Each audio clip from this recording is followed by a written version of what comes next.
at pagpapatuloy natin. Ito po ang episode number 2 ng ating pong pag-aaral ng salita ng Diyos. Na ito po ngayon ay nasa Genesis 2, 1 to 10. Hindi po natin binuo ngayon kasi masyado pong magiging mahaba.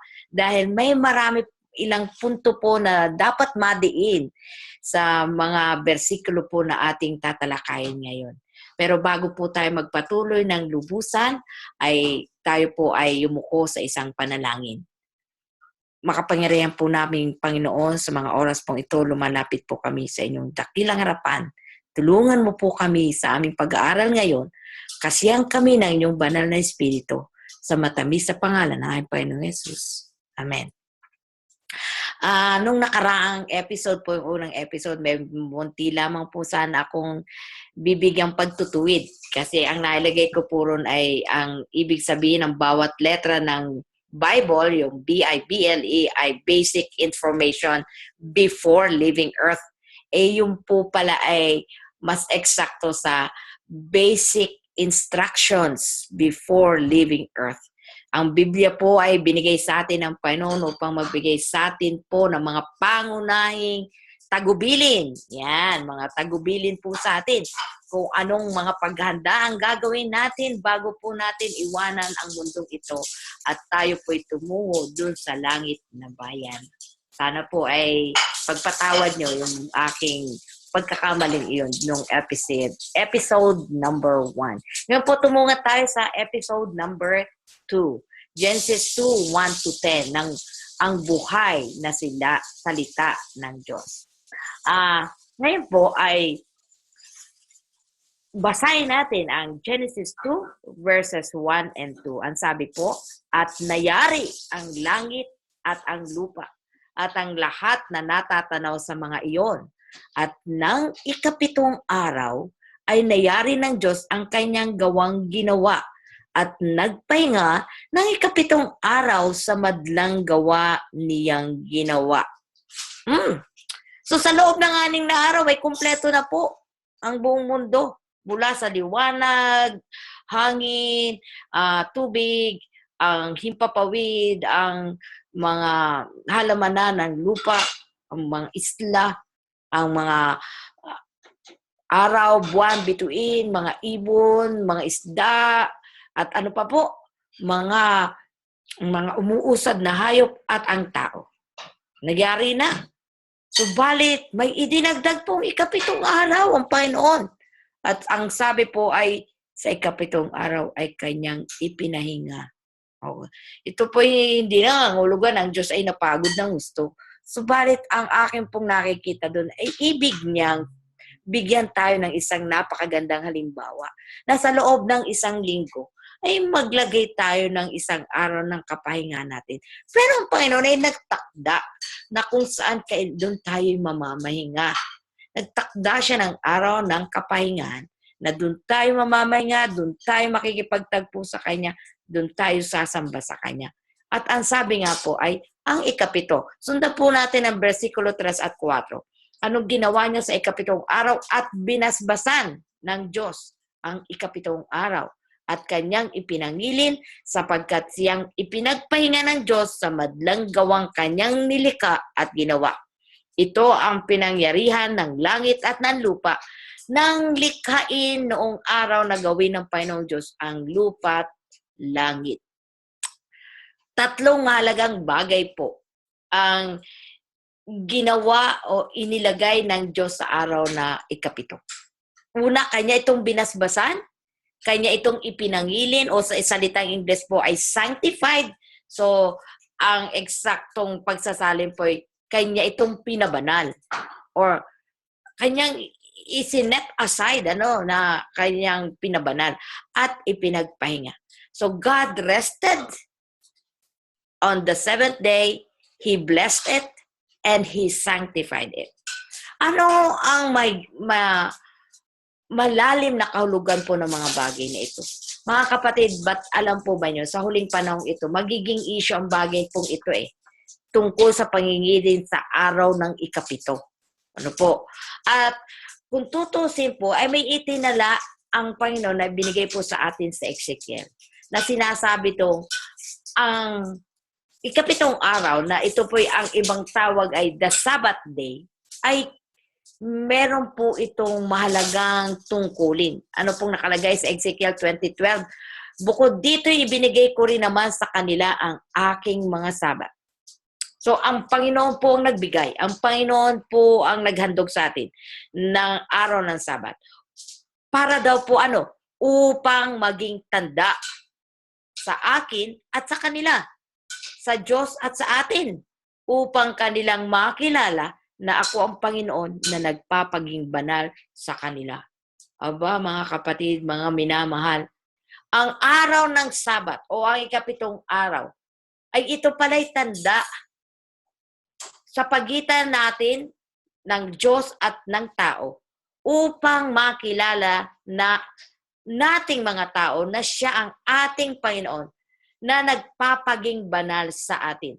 Ibig sabihin, mga kapatid, kapag tayo pala'y sumusunod sa pangingilin ng araw ng ikapito, sang-ayon sa itinakda ng Panginoon mula no pa nung una, during the creation week, no? Ito po ay pagkilala na ang Diyos ang ating manlalalang, na ang Diyos ang pwede lamang magpabanal po sa atin. Maraming mga tao nagsisikap maging banal sa sariling lakas. No po? Nagpapakabuti sa sariling lakas. Subalit hindi po yun eh. Ang araw ng Sabat ay magpapaalala po sa atin na ang Diyos lang ang pwedeng magpabanal sa atin. Ito ay magiging tanda pati natin na ang Diyos lang ang kinikilala nating manlalalang. Ano po? Kaya kung tayo po'y naniniwala sa literal na araw ng creation week o ng paglalang, yung sanlinggong paglalang. At pagkatapos ay may ikapito araw. Ano po yun eh? Magpapakilala sa atin at na ang Diyos lamang ang naglalang ng lahat ng bagay, kabilang tayo, pagkilala na lahat ng bagay sa paligid natin ay siya lamang po ang naglalang at pagkatapos siya lang ang ating pwedeng sambahin at maging Panginoon. Ngayon po, merong mga bagay po na ibig kong dalhin po sa inyo na nahango ko po sa website na to. Makikita po nyo, nakasulat po dyan sa ibaba. Ang sabi po dyan ay ganito, God made a memorial of His creative acts to help us remember that God alone is worthy to be worshipped. So ang araw na to ay pagpaalala po sa atin. Ito'y isang monumento, kumbaga, na pagpapaalala na ang Panginoon lang ang lumalang ng lahat ng bagay. At dahil doon, dahil siya ang ating manlalalang, siya lamang ang karapat-dapat na ating sambahin. Basahin pa po natin. What God did on the seventh day was to create a memorial of His creative acts. So the week is now 7 days long. Let's look at what God said and did on that day. Ano po sabi sa atin doon? Sa Genesis 2:1-3. He rested on that day. He blessed it. And He sanctified that day to make it holy. So, kanya po itong isinet. Kumbaga, ito po ay kanyang special na araw. Kanyang piniling araw upang kanyang ilagay po sa isang lugar na kung saan ay kakaiba sa lahat ng mga araw. Sabi nga po, we can see that God set the seventh day apart from the rest of the days as a very special day.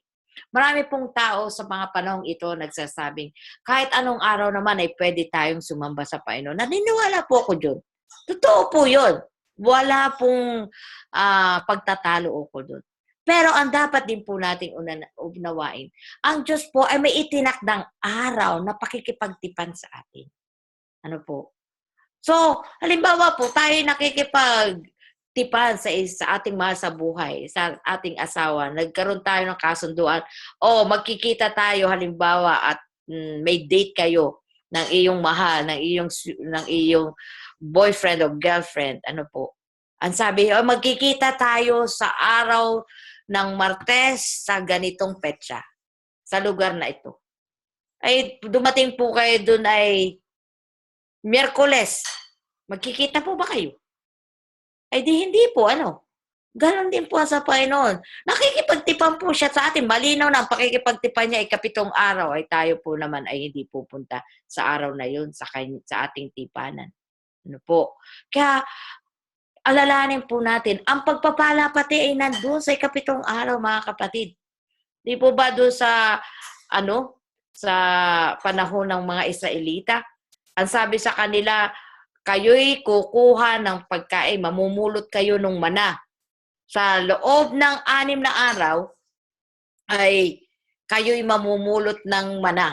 Ano po, na eksakto lang sa kakainin ninyo. Pagdating sa ika-6, dahil po yung ika-6 ay preparasyon sa 7 araw, ang sabi sa kanila, dobleng takal ang kukunin nyo pang 2 araw.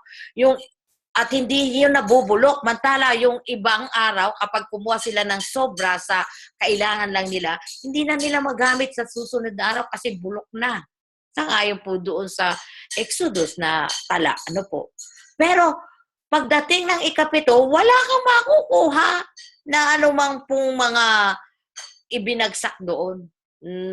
Wala silang, yung ibang matigas ang ulo na pumunta sa labas at manguha dahil hindi po sila kumuha ayon sa sinabi ng Panginoon sa kanila, wala silang nakuha. Anong ibig sabihin po nito? Ibig sabihin sa 7 araw, may tinakda po talaga ang Panginoon sa atin na kung saan ay hindi natin gagawin ang mga pangkaraniwang bagay na ginagawa natin sa ordinaryong araw, kundi ang araw na ito, that 24-hour day, ay nakalaan lang para sa Kanya. At napakasarap po namang isipin na mayroon pong ibinigay sa atin. Nakapahinga ng Panginoon na kung saan ay may pagpapala po. Oras na tayo ay sumunod sa Kanyang sinabi po sa atin. At ang isang napakagandang pagpapala, siya po ang magpapabanal sa ating buhay. Siya lang ang pwedeng gumawa nito sa atin. Ano pa po ang sinabi sa atin sa lugar po ito, sa website nito? God did not need to set aside a special day. The week could have been 6 days long. Pwede pong 6 na araw lang yung isang linggo, kung tutuusin. Pero, or He could have taken more time in His creative acts to make 7 days. But He did not do that. He made the 7th day special. Bakit po? Why would He do that? Sabi po sa atin sa mga awit 111, 2-4, the works of the Lord are great, studied by all who have pleasure in them. His work is honorable and glorious, and His righteousness endures forever.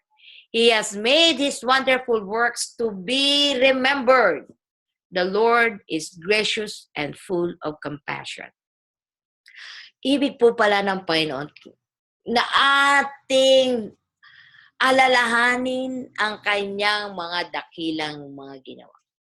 Kaya po naglaan siya ng isang araw na magpapaalala po lagi sa atin na may Diyos na lumikha, na siya ang lahat ng gumawa sa lahat ng bagay sa paligid natin, at ang Kanyang mga ginawang yan ay ating tandaan, ating alalahanin.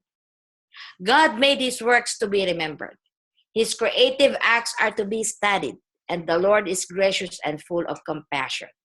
So, it must be that God gave us the 7th day as a day of remembrance. Isang araw na ang pag-alala natin. Kaya pala, ang ika-4 na utos ay sinasabi po sa ating, remember the Sabbath day to keep it holy. At ano daw po yung Sabbath day na yon? Para nilinaw sa atin kung ano yung Sabbath day na yon. Sabi po sa atin, 6 days you shall labor and do all your work, but the 7th day is the Sabbath of the Lord your God.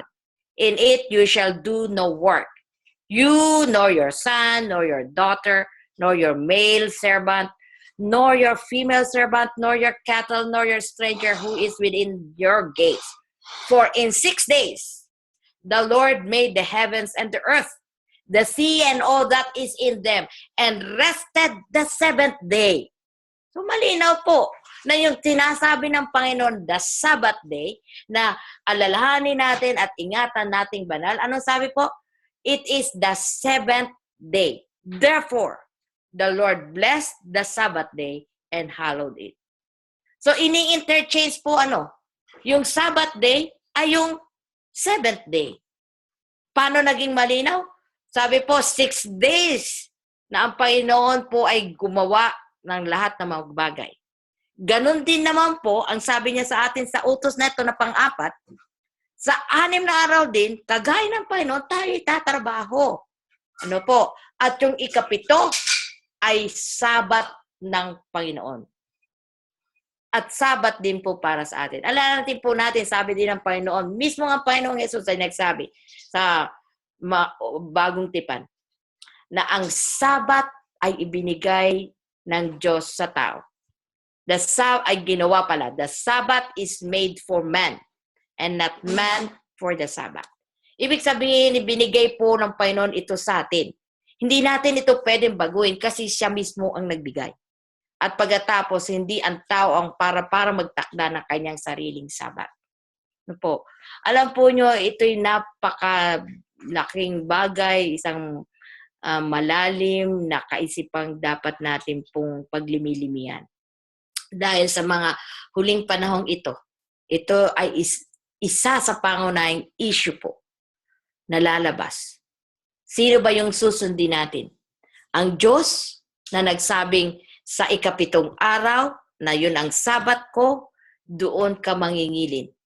O ang kautusan ng tao na sasabihin sa ating sa unang araw o sa araw ng linggo, doon tayo sasamba.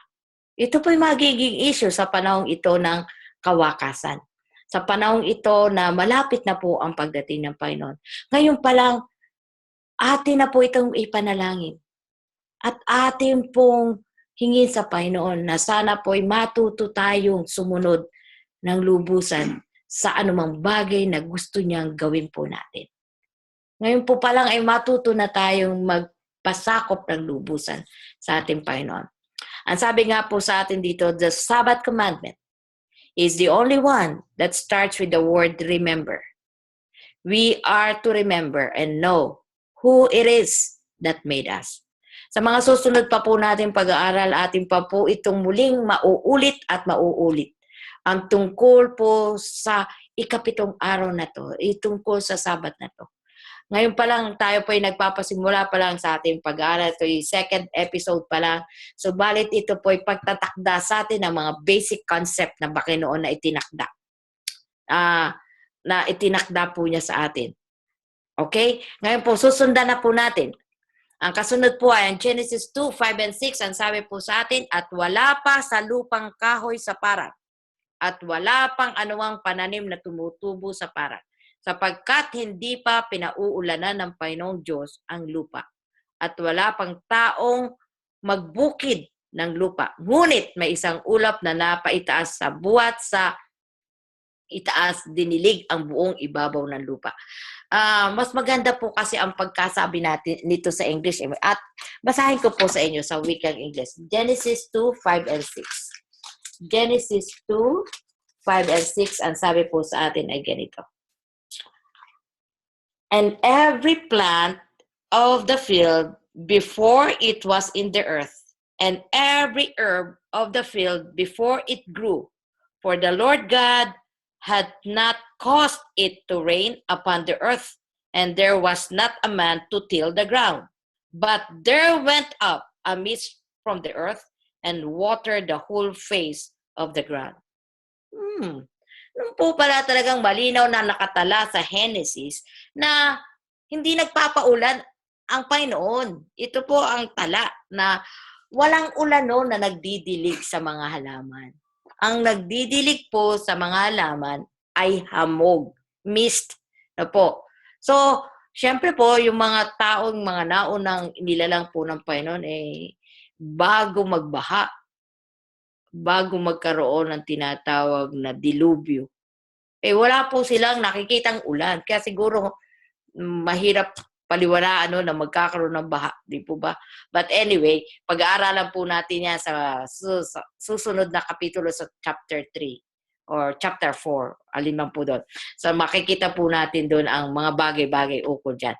Pero ang isang maganda pong punto na ibig kong dalhin po sa inyo sa kapitulong ito, kita po nyo, wala daw taong magbubukid ng lupa, pero masagana at napakaluntian ng paligid. Ibig sabihin, mga kapatid, ang buhay talaga ay talagang galing sa Panginoon. Ang pagpapatubo ng halaman ay nasa Kanya. Ang nasa atin lang ay ang hinihiling niya lang po sa atin ay tamnan natin at pagkatapos ay siya po magpapatubo. No? Kaya ano po, bumalik po tayo sa mga paghahalamanan at isang magandang bagay po palang ating gawin ito at hayaan natin ang Panginoon na magpatubo sa mga halamang ating itatanim o mga binhing itatanim. Okay? So, sundan po natin, Genesis 7:8. Genesis 2:7-8. Muling isang napakalagang konsepto na naman po ito. At nilalang ng Panginoong Diyos ang tao sa alabok ng lupa.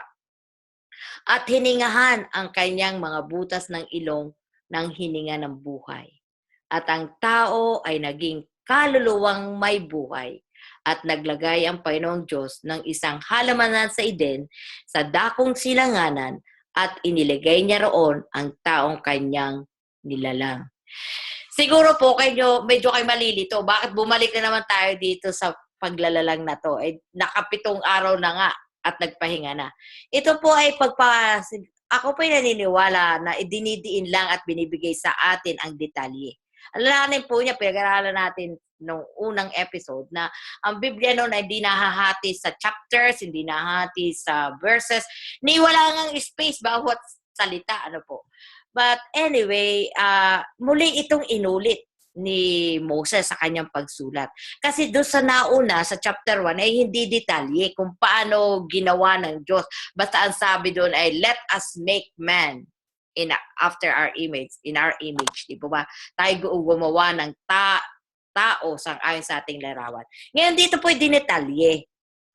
Binigyan tayo ng mga mas madetalyeng bagay paano nilalang ng Diyos ang tao. Ang sabi ay nilalang ng Panginoon Diyos ang tao sa alabok ng lupa. Ayan po, nakikita niyo sa larawan. Hinawakan niya yung lupa. Pinorma niya. Pinorma niyang ulo, katawan, kamay, braso, paa, binti, ganyan. Pinorma niya. Patapos niyang pormahan at tapos may nakapormang ilong. Ang sabi po doon ay hiningahan ang kanyang mga butas ng ilong ng hininga ng buhay. So, kanyang hiningahan sa ilong. Ibig po sabihin, imaginein po natin. Ibig sabihin, very close ang pagkalalang ng Panginoon sa tao. Merong touch, may special touch. Hindi, kaya sabi ko nga nakaraan, hindi lang basta salita, kundi hinawakan niya.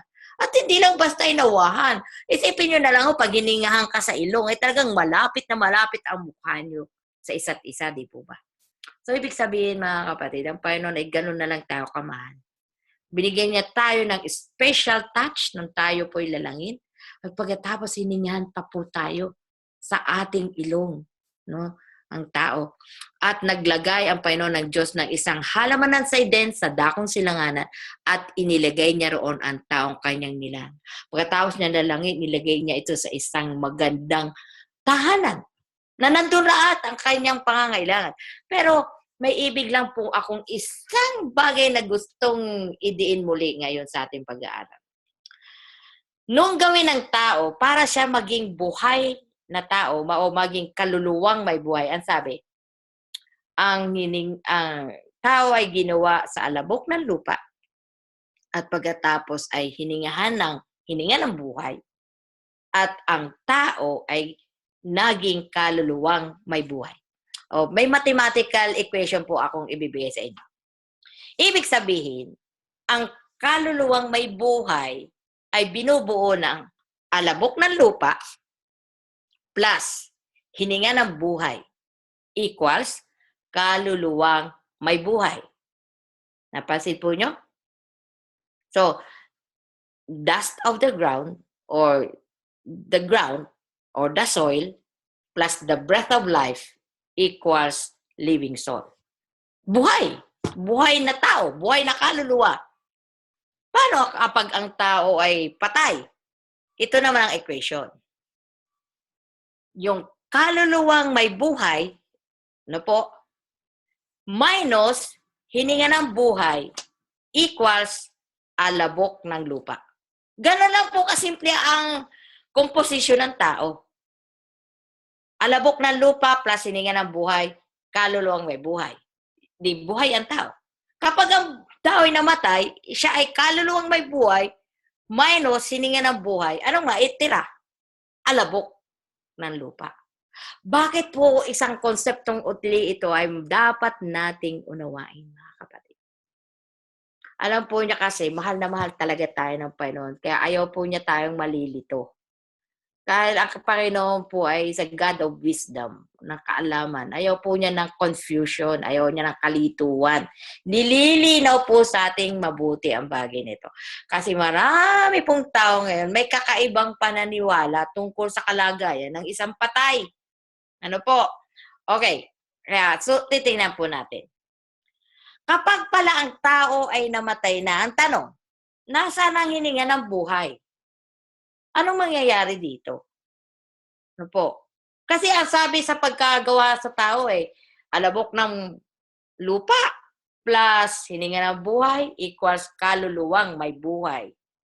Kapag namatay, di babalik ka rin po natin, kaluluwang may buhay minus hininga ng buhay, magiging alabok. Walang natitira namang sinatawag na kaluluwa po doon na humiwalay, na kung ano-ano. Nasaan yung hininga ng buhay? Kasi karaniwan, ang sabi nila, yung hininga ng buhay is spirito. Tingnan po nga natin ang Biblia. Ano po sabi sa atin? Ecclesiastes. Ecclesiastes 12:6. At ang alabok ay mauuwi sa lupa gaya ng una. Alin yung unang yon? Nung unang nilalang. Ibig sabihin po, nung creation time. At ang diwa ay mababalik sa Diyos na nagbigay sa Kanya. Hindi ganong maganda ang pagka-translate sa Tagalog po. Ang ginamit ay diwa. Pero anong pagkasulat po sa English? Ang sabi po ganito. Kapag ang tao namatay, ganito raw mangyayari. Then shall the dust return to the earth as it was. Ano daw po mangyayari sa alabok? Babalik sa lupa. Babalik sa mundo. Ano po? Babalik siya doon. Ano mangyayari doon sa hininga ng buhay na it corresponds o katulad ng spirit? And the spirit shall return unto God who gave it. Babalik po sa Panginoon. Mamasama man yung tao, mababuti man yung tao, matuwid man yung tao, makasalanan man ang tao, basta siya'y namatay. Yung hininga po niya, ibabalik sa Diyos. Teka. May sumunod na taon na tanong pala. May nalalaman pa ba ang isang patay? May natatandaan ba siya? Kasi ang mga turo sa atin ngayon, lalo na nung ako'y bata pa, ganyan din po ang turo sa akin . Pag namatay daw yung mama ko o yung lolo ko, may kaluluwang babalik. At alam ko ano yun, pinagmamasdan niya kami, alam yung ginagawa natin. May nalalaman pa ba ang isang patay? May natatandaan ba siya? At sabi nga, may babalikan pa raw na kung anong bagay doon sa, pag may nalimutan daw, ipapaalala daw sa atin o may kinukot-kot na anumang bagay. Ano, tubo ka ba kayo? Ano po sabi? Ecclesiastes 9:5. Sapagkat nalalaman ng mga buhay na sila'y mga mamatay. Ngunit hindi nalalaman ng patay ang anumang bagay ni mayroon pa man silang kagantihan. Sapagkat ang alaala sa kanila ay nakalimutan. Abay, napakalinaw naman po dito. Tayong buhay ngayon, alam natin, pwede tayong mamatay. Pero yung mga patay na, ay wala na tayong nalalaman. Ano mang bagay daw po. Wala na silang kagantihan, wala na silang galit, wala. Kasi, ang kanilang diwa ay wala na. Ano po ang pagkasabi niya sa English? For the living know they shall die, but the dead know not anything. O may alam po ba daw ang patay? No, not anything. Wala kahit ano man. Neither have they any more a reward, for the memory of them is forgotten. Wala. Kaya kayo po mga naniniwala sa mga multo-multo ng mga patay na bumalik daw. Huwag po kayo maniwala. Kung may nakita man po kayo, ay hindi po yun yung mahal nyo sa buhay. May ibang bagay po yun at mapapag-aralan natin sa mga susunod na panahon. Pero ito po ay basic concept na dapat nating matutunan agad. At nandito nga po sa second episode pa lang ng Genesis na ang pinakang original concept ng lalangin ng tao ng lalangin ng Diyos, I should say, ng lalangin ng Diyos ang tao. Ang composition niya, dust of the ground plus the breath of life equal living soul. Yun po. May mga tanong pa. Dahil sabi po doon, kaluluwang may buhay o living soul. Ang tanong, namamatay ba ang kaluluwa? Abay, Ezekiel 18:20, ano po sabi? Ang kaluluwa na nagkakasala, namamatay. Mamamatay. Aba? Ibig sabihin, ay ang kaluluwa, hindi immortal, kagaya ng pagkaalam po natin. Nung pong ako'y bata, ganun din ang pagkaalam ko, na yung kaluluwa hindi namamatay. Ang sabi po dito, namamatay ang kaluluwa. Walang ibang immortal kundi ang Panginoon. Lahat tayo mortal, pwedeng mamatay. Ngayon, ang tanong uli, pwede ba silang makipag-usap sa mga buhay? Kasi merong mga espiritista na nagsasabing, kakausapin natin ang kaluluwa ng lolo mo o ng lola mo. Kasi pinauso ng Hollywood, at saka kung ano-ano pa mga pananampalataya. Merong mga tayong napapanood ng mga ghost, ganyan. Alam ba nila o nakamasid ba ang patay sa ating mga ginagawa? Aba, kaawa naman yung ating magulang kung halimbawa ganito nga ang konsepto nating pinaniniwalaan at kitang-kita niya yung paghihirap na nangyayari sa ating buhay. Unfair naman sa kanya. Di po ba? Masaya po kaya siya sa nangyayari sa atin. Lalo na kung may mga problema tayong kinakaharap o nararanasan tapos kitang-kita niya po yung nangyayari sa atin. Sabi nila, kung mabuti daw, nasa langit. Pero kita naman yung nangyayari sa atin. Paano siya magiging masaya sa langit? Kung nakamasid siya sa atin at alam na alam niya nangyayari. Mukha po yatang nakakalito. Di po ba? Sabi sa atin, Job 14:10, 12, and 21. Ngunit ang tao ay namamatay at natutunaw. Oo, ang tao ay nalalagutan ng hininga. At saan nandoon siya? Verse 12. Gayon ang tao ay nabubuwal at hindi na bumabangon hanggang sa ang langit ay mawala. Sila'y hindi magsisibangon ni mga gigising man sa kanilang pagkakatulog. Ang tao palang namatay ay kagaya ng isang tulog. Inihalin tulad ni Job sa isang tulog. Bakit hindi siya gigising? Sa tinatawag pong pagkabuhay na muli, resurrection, tinatawag. Ang kanyang mga anak ay nagtataglay ng karangalan at hindi niya nalalaman. Kita po nyo dito, sabi sa Biblia mismo, ang mga karangalan o kahirapan o anumang nagaganap sa buhay natin, hindi alam ng patay. On the other hand, ito po isang masarap isipin na at least, kagaya po ng nanay ko at tatay ko, patay na, ay may mga problema kaming mga magkakapatid kung minsan. O may kanya-kanya kaming kinakaharap o nararanasang mga kahirapan. At least hindi na po nila alam, buti na lang. At least ako po'y umaasa na makita ko muli ang tatay at nanay ko sa tinatawag pong resurrection morning. Sila'y muling gigisingin ng Panginoon. Mas masarap isipin na sila ngayon tulog. At pagdating ng Panginoon, sila'y gigisingin na may bagong katawan na hindi na mamamatay. At magkikita-kita kami. Yun ang akin pong inaasahan dahil yun ang pangako ng Panginoon. At sabi po dito, at hindi niya nalalaman at sila'y ibinababa, ngunit hindi niya nahalata sila. Walang alam ang patay. Hindi tayo pwede makipag-usap sa kanya. Kaya yung po mga ibang mga tao na nagsasabing tagaangkin meron silang kapangyarihan na pwede silang makipag-usap sa isang patay, ay balikan natin ang kaisipan na nasa Genesis 2, no? Na sinabing ang Diyos nang ginawa niya ang tao, alabok ng lupa plus hininga ng buhay equals kaluluwang may buhay. So, Ang kabaliktaran, kapag namatay, kaluluwang may buhay, minus sininga ng buhay, alabok. Hindi siya pala pwedeng kausapin kasi sila po'y alabok.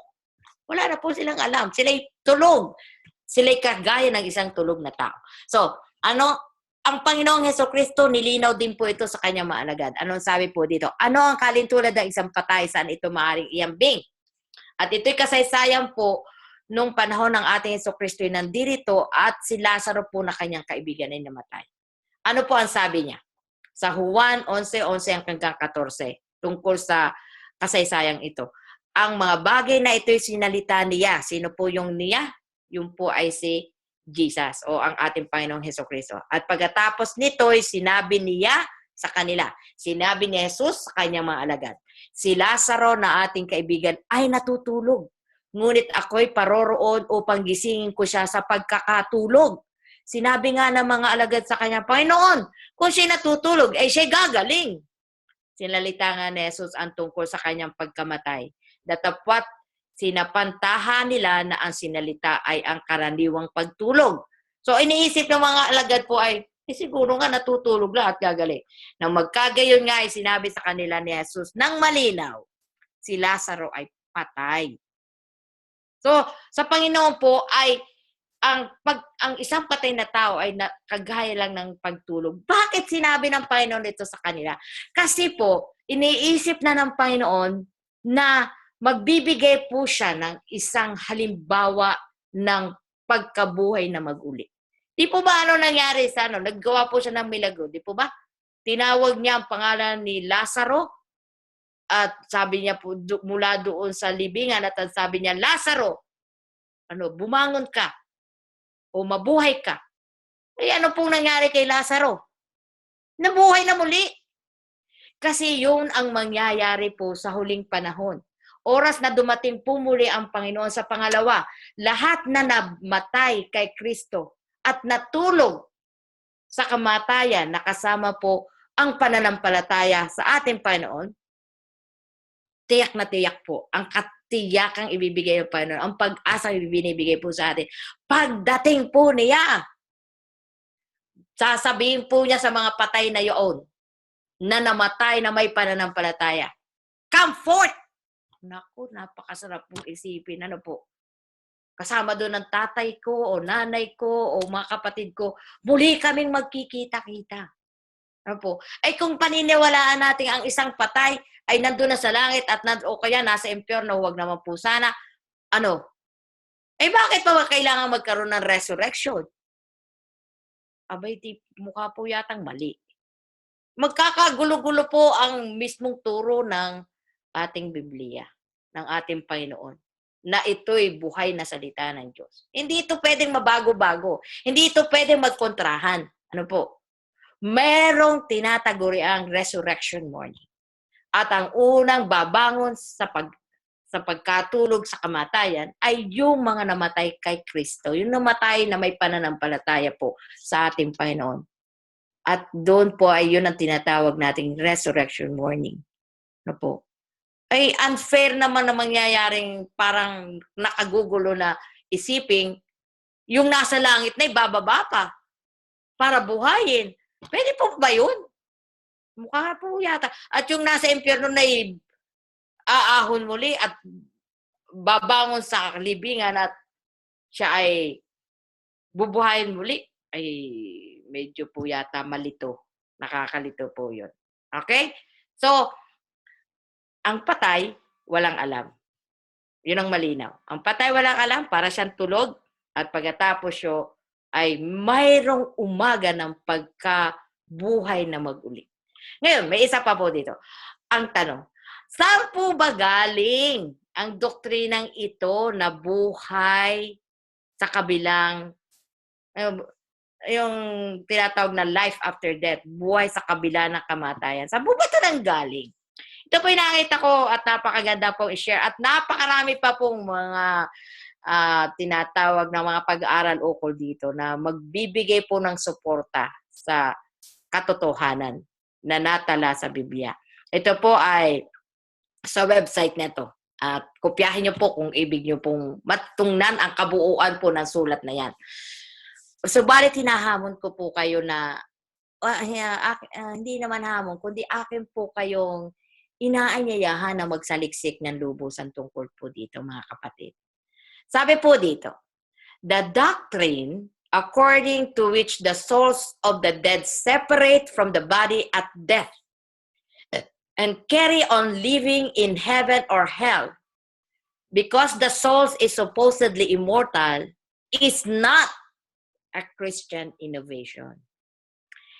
It is something that was articulated by Socrates and Plato, who in turn had a profound influences on most of the church fathers, from Justin Martyr down to Augustine. This pagan doctrine, ito po pala yung doktrinang pagano, hindi po pala ito kristyanong doktrina. Although unfounded in the Bible, wala daw po itong basihan sa Biblia. Hindi ito pundasyon sa Biblia, and foreign to the Old Testament, to Jesus and apostles, was taken over together with other Greek philosophical ideas and practices, and was renamed as Christian. Mga pagano po pala ang nag-introduce nito sa atin. Pagkatapos tinagurian na natin itong doktrinang Kristiyano. Ito po pala galing kay Plato at kay Socrates. At ito'y walang pundasyon sa Biblia. This Platonic pagan doctrine replaced the true Christian hope concerning the dead, the resurrection at the last trumpet. For the trumpet shall sound, and the dead shall be raised incorruptible. Ito po ang nasa Biblia sa Lumang Tipan, 1 Corinto 15:52. Na oras daw po na marinig ang trumpeta. Ang trumpeta sa pagdating ng Panginoon. Yun daw po na mga patay ay babangon muli, mabubuhay muli. Nataglay ang katawang hindi na masisira. For though the resurrection of the dead is kept as a doctrine of the church, what is its meaning if the dead get immortality immediately upon death? Ay, oo nga naman po. Anong kahulugan ng resurrection? Anong kahulugan ng pagkabuhay na mag-uli? Kung ang isang patay pa lang ngayon ay pwede nang pumunta sa langit o pwede nang pumunta sa impyerno. Aba, ay mukha po yata talagang makalito. Tyndale was very right to ask, if the souls be in heaven, in as great glory as the angels, after your doctrine, show me what cause should be of the resurrection. Something to think about, mga kapatid. The immortality of the soul doctrine is unbiblical, pagan, and essentially incompatible with the biblical doctrine of the resurrection of the dead. There is indeed no meaning to the resurrection if the dead are alive now, for the resurrection aims to make them alive. Abay, malinaw, ano po? Anong layunin ng pagkabuhay ng mga gulir? Resurrection? Muling buhayin. Ay kung patay na, ay kung buhay na, anong gagawin pa? Ay buhay na pala. As Paul says in 1 Corinthians 15:22-23, for as in Adam all die, even so in Christ shall all be made alive. But every man in his own order, Christ the first fruit, afterward, they that are Christ at his coming. All shall be made alive. It is future. The word in saying that the dead shall be made alive at Christ's coming makes very clear that they are not alive now. Okay.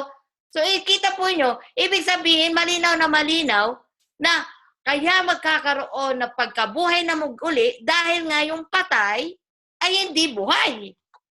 Naku, mga kapatid, ay napakalinaw naman po. Kaya, everything else is a lie, regardless of whether it is your pastor, your denomination, or your favorite church saint that teaches it. You and I have a choice to make. Will we believe God and His Word? Or we will believe Plato, Socrates, and what they brought through their disciples into the church doctrines? Tayo po ang mamili, mga kapatid, mga minamahal. Alin po ang pipiliin yung sundin at paniwalaan? Yung dala po ni Plato at ni Socrates na turo? O yung mismong turo po ng ating Panginoon na nakatila sa aklat ng buhay? O ibig ko pong sabihin ay sa Biblia. Ano po? Alin po doon? Aba mga kapatid, kagaya din po yun sa araw ng pagsamba sa ikapitong araw. Alin po ang susundin natin? Yung turo sa atin mula pa nang tayo bata pa na hindi naman pala nasa Biblia?